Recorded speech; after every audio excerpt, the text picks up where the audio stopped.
Okay, so here we're doing the Geekbench 3 score test, and to our understanding, the app has been updated so that it provides the very latest 64-bit update for the chipset on the iPhone 5S. So here you can see the scores. Now that gives you scores two different ways here with the Geekbench 3. It gives you the single core score and the multi-core score. So kind of both these run on dual core systems essentially. So you got 1411 single core score versus 687 on the 5C, 2551, which is a major score on the iPhone 5S, and multi-score 1, 2, 3, 4 on the 5S. We'll go ahead and page down through the numbers. Now the cool thing about these benchmarks is you can download these apps, follow along at home, and all that good stuff. And you can do your own comparisons, kind of determine what might work best for you.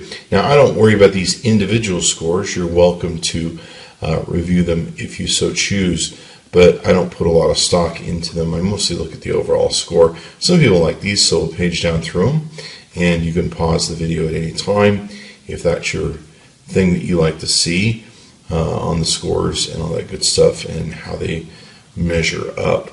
But for the most part, like I said, I don't usually worry about them and all that good stuff. It's not a big deal to me. Just the overall score is usually what I'm looking for in our numbers. Okay, so here what we have is a test called the 3D Mark Ice Storm Unlimited test we've taken and done on both these devices. And you can see here that the iPhone 5S has come in quite a bit higher than the iPhone 5C. The big difference here being, of course, the 5C is running on the older processor, where the 5S is running on the newest, fastest 64-bit processor. So the score we came out with on the 5S is 13,291 versus 556.85 on these. You can see the individual scores down here too. We'll go ahead and pull this up a bit so you can see those and compare them. Looks like there's some definite major differences between the 5S and 5C when it comes to the overall score. The graphics score, 17,657 versus 5241. 7125 physics score against 60. I can't make that out quite with the light that we're getting on the thing, so I think it's about 6,000 or 8,000. Graphics test, you can see how these all broke down, etc., etc. So definitely the iPhone 5S has some incredible performance skills over the iPhone 5C.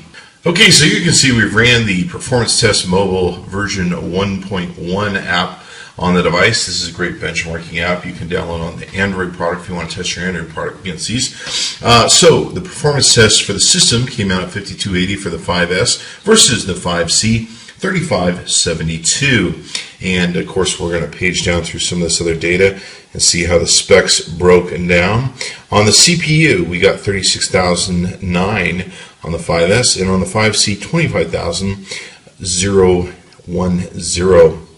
For the disk, 14,383, 12,939. Memory, 5,082 versus 3,370. Let's see, 2D tests, 2486 versus 1202.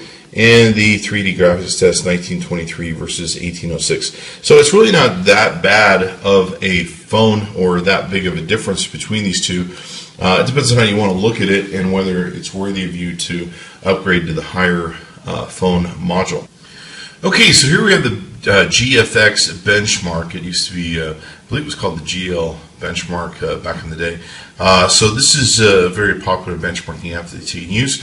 As you can see here with the test we did on the off screen for the 5S, it came in at 1371 frames, 24 frames per second. Supposedly on the 5C, 38.2 frames at 6.8 frames per second. On the 5S, it came in at 2,031 frames at 36 frames per second. And on the 5C, 744 frames at 13 frames per second. So definitely overall a lot of performance on the iPhone 5S versus the iPhone 5C. Okay, so here we've run the 3D rating benchmarking app from Antutu. It looks like the 3D rating on the 5S is coming out at 13,775 versus a total score of 11,707. So you see quite a bit of difference in the speed and processing power of the 5S versus the 5C. So all in all, I've enjoyed both these phones. I love both these phones, have both these phones, I should say, too. And I think they're both impressive. I think they're great. And it's really up to you to determine which one might work best for you and what the value is there. Keep in mind, you're only paying $100 more if you buy this thing on the 2-year contract.